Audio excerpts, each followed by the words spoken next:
Hi, this is Asian Insider. I'm your host Nirmal Ghosh. Today we focus on Manipur, a state in northeast India which is a very special place for many reasons, not least of which is its special place in history.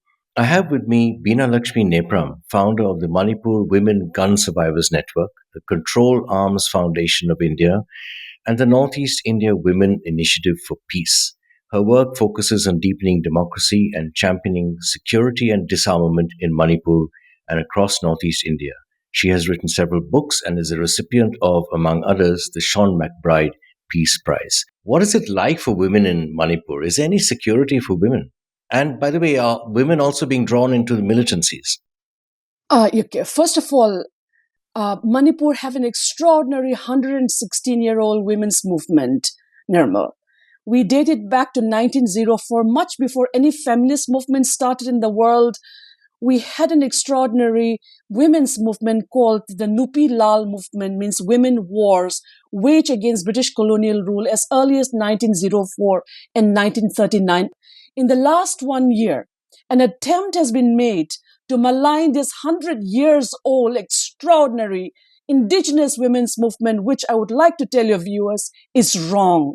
Because it is the women did not pick up, our mothers and grandmothers did not pick up guns. What they were trying to do is when they realized that several of these attacks which are happening on the peripheral villages of Manipur was happening and no state, no central services was stopping it, then they started coming out in the streets to protect and protest against what is happening. Many of them were killed in the process. Several women in Manipur have not only been sexually assaulted, paraded, but they have also been killed in the crossfire.